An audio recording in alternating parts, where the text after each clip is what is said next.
अगर आप आधार एग्जाम देना चाहते हैं तो आपको क्या क्या ज़रूरत पड़ती है, जैसे कि आज के डेट में एक LMS सर्टिफिकेट, यानी कि आप देख रहे हैं कुछ इस प्रकार होता है LMS, यानी कि आधार रजिस्ट्रेशन LMS आधार ई लर्निंग UIDAI, यानी कि आधार में ई लर्निंग का एक और ऑप्शन आ गया है, जो कि ये जब तक आप ई लर्निंग का एग्ज़ाम नहीं देते हैं तब तक आधार का एग्ज़ाम आप नहीं दे पाएंगे। तो आपको कहाँ ज़रूरत पड़ता है, जैसे आधार एग्ज़ाम आप लिखते हैं, आधार एग्ज़ाम लिखने के बाद आप NSE ID यानी कि welcome to login page NSE ID पे जाएंगे। अब यहाँ पे हम एक यूज़र ID को लॉगिन कर रहे हैं। यूज़र ID को जैसे लॉगिन करेंगे, लॉगिन के बाद हम दिखाएंगे क्या ज़रूरत पड़ता है। जैसे कभी सर्वर एरर से नहीं होता है तो आप री लॉगिन करें। री लॉगिन करने के बाद अब LMS का यानी कि सर्टिफिकेट कहाँ से मिलेगा, कैसे बनेगा, फुल डिटेल्स बताएंगे। व्यू में जाएंगे, जैसे फॉर्म हमने फिलअप करके पहले से रखा है। अब यहाँ पे जाएंगे, पेमेंट करने की बारी है। पेमेंट क्या करना है, पेमेंट करने में आप देख रहे हैं कुछ इस प्रकार से हमारे पास आता है इंटरफेस। यहाँ पे लिखता है चेंज एजुकेशन। अगर आप एजुकेशन डॉक्यूमेंट नहीं लगाए हैं तो आप ग्रेजुएशन है, पोस्ट ग्रेजुएशन है या 10वीं है या IPB पोस्ट ऑफिस वाले हैं, कौन से हैं, यानी कि आप यहाँ पे ऐड करेंगे। ये देने के बाद आप आता है यहाँ पे चेंज लेवल ऑफ एग्जाम।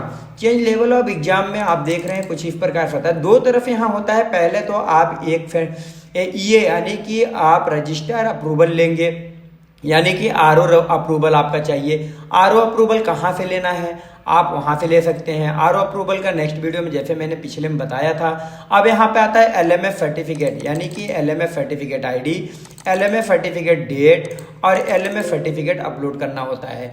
ये चीज़ देख रहे हैं। तो आपको सबसे पहले करना क्या है, LMS आपको मिलेगा कैसे। जैसे यहाँ पे यानी कि LMS सर्टिफिकेट के लिए हम यहाँ पे आ गए हैं यूजर ID में। अब यूजर ID में आने के बाद आपको करना क्या होता है, सबसे पहले अब यहाँ पे जैसे यूजर ID अगर आपके पास नहीं है तो आप हमसे संपर्क करके यूजर ID क्रिएट करा सकते हैं एंड सर्टिफिकेट भी बनवा सकते हैं। अगर आपके पास यूजर ID सर्टिफिकेट है तो आप कैसे यानी कि पास कर सकते हैं कि आप एग्ज़ाम पास कर सकते हैं। जैसे यहाँ पे हम लॉगिन करके एक दिखा रहे हैं।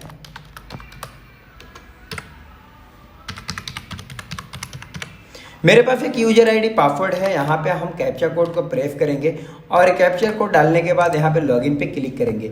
लॉगिन पे जैसे क्लिक किए, लॉगिन पे क्लिक करने के बाद डैशबोर्ड देख रहे हैं कि आपका ओपन हो रहा है। नेट प्रॉब्लम होने की वजह से या सर्वर की वजह से, दोनों कंडीशन में आपका ये चीज़ थोड़ा स्लो खुल सकता है, लेट हो सकता है, लेकिन आपका ओपन होगा अगर आपके पास होगा तो। अगर नहीं होगा तो आपको कैसे क्रिएट करना है, कहाँ से क्रिएट करना है, इसके बारे में भी जानकारी दे देंगे।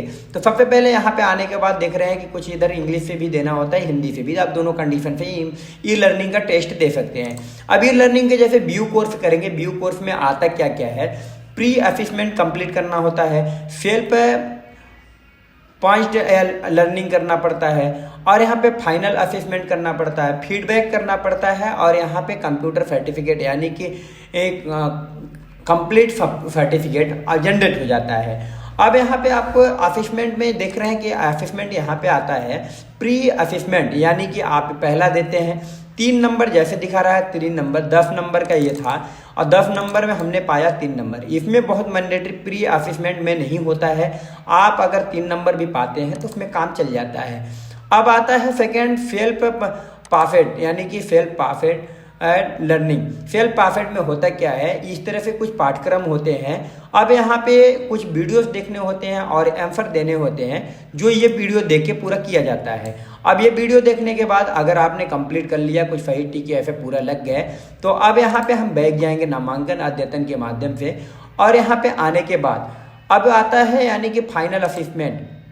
फाइनल असेसमेंट में आप एग्जाम देंगे। एग्जाम देने के बाद यहाँ पे आंसर या क्वेश्चन गलत नहीं होना चाहिए, ताकि यानी कि आप पासिंग मार्क लाना चाहिए। पासिंग मार्क 7% 7 नंबर होता है, क्योंकि आप अगर 7 नंबर नहीं पाते हैं तो पास नहीं माना जाएगा। और यहीं पे आप देख रहे हैं 7.50 यानी कि पासिंग मार्क हमने पाया 10 में 10 नंबर ये अटेम्प्ट था। अब यह करने के बाद अब इसका होता क्या है कि यहाँ से आता है फीडबैक हमें देना होता है। जैसे फीडबैक हमने दे दिया तो ऑलरेडी कंप्लीटेड फीडबैक दिखा रहा है, यानी कि करेक्शन फीडबैक में नहीं कर सकते कोई भी फीडबैक में। अब यहाँ पे आता है सर्टिफिकेट। तो सर्टिफिकेट होता कैसा है, हम सर्टिफिकेट भी दिखाएंगे। तो सर्टिफिकेट यहाँ पे आने के बाद हमने जैसे कंप्लेंट सर्टिफिकेट पे गया।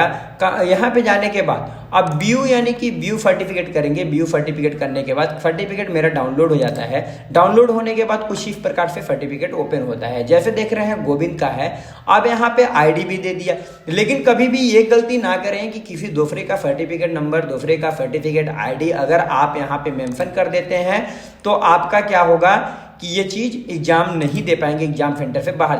ये होता है सर्टिफिकेट आईडी और ये पासिंग डेट होता है। तो जैसे कि आपको पहले बताया था, सर्टिफिकेट आईडी यहाँ होता है और यानी डेट यहाँ लिखा जाता है और सर्टिफिकेट अपलोड यहाँ से होता है। ये चीज़ करने के बाद हो जाता है। अब इसके बाद यहाँ पे देख रहे हैं नीचे के आरओ सिलेक्ट करना होता है। अगर आपकी ये आरओ आप मुंबई करते हैं यानी रांची करते हैं, आरओ बंगलौर करते हैं, आरओ ग्वालियर गुवाहाटी करते हैं, तो आपको अप्रूवल कहाँ से होता है? अगर ये भी अप्रूवल आपके पास नहीं हो रहा है तो हमारे पास ये भी अप्रूवल की सुविधा है, ये अप्रूवल का भी हम दिला देंगे। तो आप व्हाट्सएप नंबर एक आपको मेंशन किया जाएगा डिस्क्रिप्शन में, वहाँ से आप कांटेक्ट कर सकते हैं। अगर सर्टिफिकेट LMF की आपको ज़रूरत है तो LMF हमारे माध्यम से आप बनवा सकते हो। उस व्हाट्सएप पे आप यानी कि कांटेक्ट करके आसानी से पा सकते हैं। तो थैंक यू दोस्त, अगर आपको LMF सर्टिफिकेट चाहिए जरूर कांटेक्ट करें इस प्रकार से। और नेक्स्ट वीडियो में मैं बताऊंगा यूजर आईडी पासवर्ड भर चाहिए तो आपको यूजर आईडी पासवर्ड अगर है तो पास कैसे करना है, फुल असेसमेंट कैसे करना है, इसके बारे में ही हम बताएंगे। तो सारा चीज स्टेप बाय स्टेप, वीडियो जरूर लंबा होगा लेकिन वीडियो को जरूर ध्यान से देखिएगा। जैसे इस वीडियो में हमने बताया कि सर्टिफिकेट तक लास्टली तक बताया, ऐसे उसमें भी बताऊंगा। थैंक यू दोस्त।